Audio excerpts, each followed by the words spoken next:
ইসলামী দল যেগুলি বা যারা ইসলাম আশ্রয় করে ইসলামের নীতি নৈতিকতা বাস্তবায়ন করবেন বলে রাজনীতি করেন, তারা খেলাফত কায়েম হবে কিনা এটা তাদের ম্যান্ডেটের উপর নির্ভর করবে। তারা যদি মনে করেন যে আমরা ক্ষমতায় গেলে আমরা খেলাফত কায়েম করবো, তাহলে কায়েম হবে।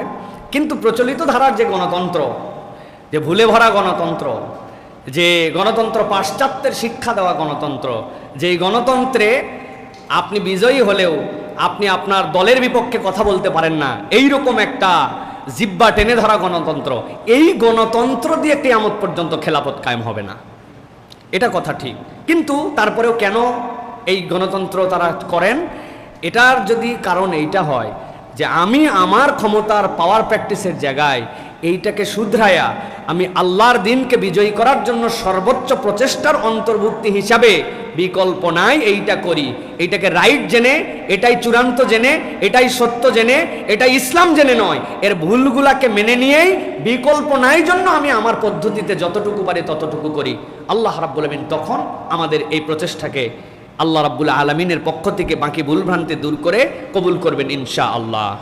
কিন্তু এই পদ্ধতির মাধ্যমে একমাত্র খেলাফত কায়েম হবে এইটা আমরা বিশ্বাস করি না।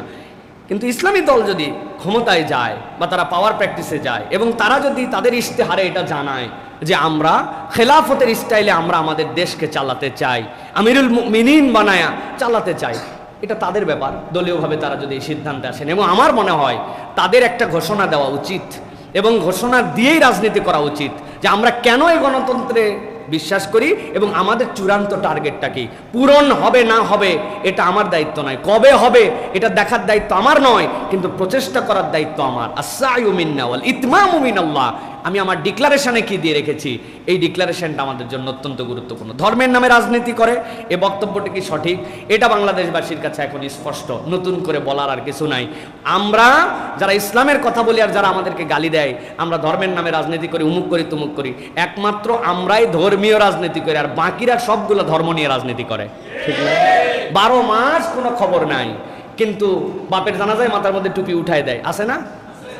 নিচের ওই পায়জামা ভাঁজ দেয়, দিয়ে উপরে তোলে না ভাই? আমরা তো সবসময় উপরে তুলি, সবসময় টুপি পরি, তো আমরা তো কন্টিনিউ করতেছি। আর যখন লাগে সুযোগ সন্ধানী ব্যবহার করে ডান হাতের উপর বাম হাত দিয়ে জানাজায় দাঁড়ায় যায়, ওরা হচ্ছে প্রকৃত ধর্ম নিয়ে রাজনীতি করে, ঠিক কিনা?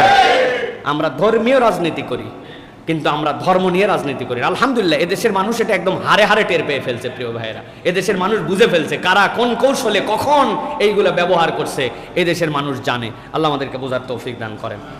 স্বামীর সম্পত্তি থেকে যেমন স্ত্রী অংশ পায়, স্ত্রীর সম্পত্তি থেকে স্বামী কি অংশ পাবে? জি ভাইয়েরা,